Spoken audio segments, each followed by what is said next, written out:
আসসালামু আলাইকুম, welcome to Parvin রান্নাঘর।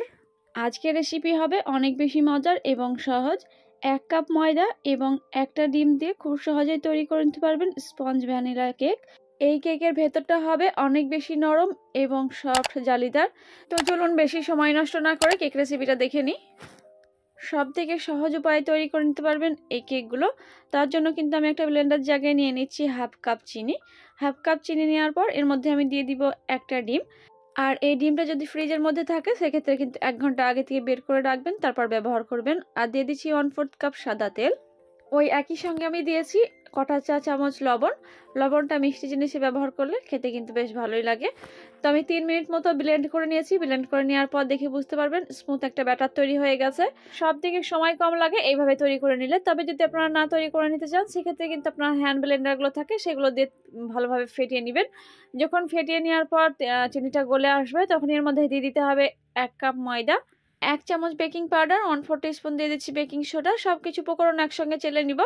আর এগুলো মোটা অংশগুলো থাকবে সেগুলো কিন্তু যাবে না, এর জন্য কিন্তু অবশ্যই চেলে নিতে হবে, তাহলে স্মুথ একটা ব্যাটার তৈরি হবে।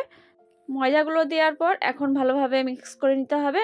প্রথমে ভালোভাবে মিক্স করে নেওয়ার পর যখন দেখবেন অনেকটা টাইট হয়ে আসছে তখনই কিন্তু এর মধ্যে লিকুইড দুধ অ্যাড করবেন। তার আগে অ্যাড করতে যাবেন না, তাহলে কিন্তু ব্যাটারটা বুঝতে পারবেন না পাতলা না ঘন হচ্ছে। তো এখন আমি এর মধ্যে হাফ কাপ লিকুইড দুধ অ্যাড করব, তবে কিন্তু আমি একসঙ্গে অ্যাড করছি না, অল্প একটু করে দিব আর এইভাবে ভালোভাবে মিক্স করে নিব। আর এই লিকুইড দুধটা অবশ্যই কিন্তু আগে থেকে জাল করে নেওয়ার পর ঠান্ডা ব্যবহার করতে হবে।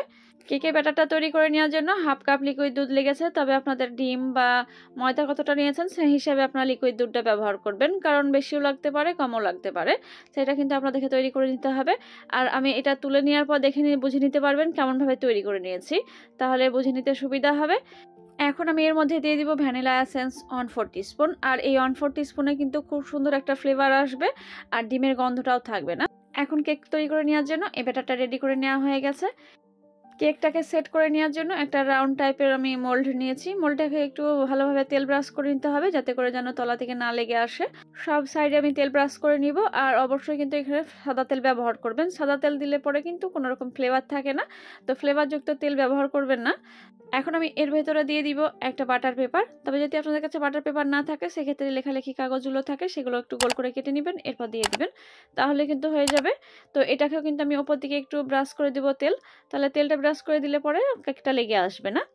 মোল্ডের সাইডগুলো কিন্তু ফাঁকা আছে, আমি এগুলো ফাঁকা রাখছি না, তাহলে কিন্তু খুব সহজে কেকটাকে ডিমোল্ড করতে সুবিধা হয়। এর জন্য কিন্তু আমি আগে থেকে এই সাইডের কাগজগুলো কেটে নিয়েছি। তো গোল করে দিয়ে নেওয়ার পর আগে থেকে তৈরি করে নিয়ে ব্যাটারটাকে দিয়ে দিব। আর এই ব্যাটারের ঘনত্বটা কেমন রেখেছে সেটা কিন্তু দেখে বুঝে নিতে পারবেন। এখন ব্যাটারটা দেওয়া হয়ে গেছে, একবার সেট করে নেওয়ার জন্য অবশ্যই 1 থেকে 2 বার ট্যাপ করে নেবেন, তাহলে কিন্তু খুব সুন্দরভাবে তৈরি হবে কেকটা। তো কেকটা রেডি করে নেওয়া হয়ে গেছে। এখন আমি এগুলো নিয়ে চলে যাব চুলায় বেক করে নেওয়ার জন্য। চুলায় আগে থেকে কড়াই বসিয়ে নিয়েছি, এর মধ্যে আমি দিয়ে দিব লেখালেখি কাগজগুলো 1 থেকে 2টা দিয়ে দিব, তাহলে কিন্তু সুন্দরভাবে তৈরি হবে। তো এখন আমি প্রিহিট করে নিব 5 মিনিট, আর এটা লো টু মিডিয়াম আঁচে করে নিচ্ছি। এখন আমি ঢাকনা খুলে নিব, আর এই ঢাকনা খুলে নেওয়ার পর একটা মাঝারি সাইজের স্ট্যান্ড দিয়ে দিব, এতে করে কেকটা বেক করে নিতে সুবিধা হবে। তো এইভাবে আমি দিয়ে রেখে দিলাম। এখন আমি এই কেকটাকে 30 থেকে 35 মিনিট বেক করে নিব লো টু মিডিয়াম আছে। অনেক বেশি হাই হিটে তৈরি করে নেওয়া যাবে না, তাহলে কিন্তু কেকটা একদমই ভালো হবে না। 35 মিনিট পর দেখাচ্ছি, এটা কিন্তু অনেক সুন্দরভাবে বেক করে নেওয়া হয়ে গেছে, এটা দেখে বুঝে নিতে পারবেন। তবে কেকটাকে নামিয়ে নেওয়ার আগে অবশ্যই একবার চেক করে দেখে নিতে হবে টুথপিক দিয়ে, তাহলে কিন্তু বুঝে নিতে সুবিধা হবে। যখন দেখবেন টুথপিকটা ক্লিনভাবে চলে আসছে তাহলে কিন্তু এটা বুঝে নিতে হবে হয়ে গেছে। তো আমি এটাকে ঠান্ডা করে নিয়েছি, এখন কিন্তু এটাকে ডিমোল্ড করে নিব। তো এটাকে সাইডগুলোকে আমি একটু খুলে নিব। তো খুলে নেওয়ার পর এটাকে উল্টে নিচ্ছি। একটু সাবধানের সঙ্গে কেকটাকে বের করে নিতে হবে, এগুলো কিন্তু অনেক বেশি সফট এবং নরম হয়। এখন আমি যে কেকের জন্য সাইডের কাগজগুলো ব্যবহার করেছিলাম সেই কাগজগুলোকে তুলে নিচ্ছি। আর এগুলো তুলে নিয়ে একদমই সহজ, খুব সহজে এগুলো উঠে যাবে।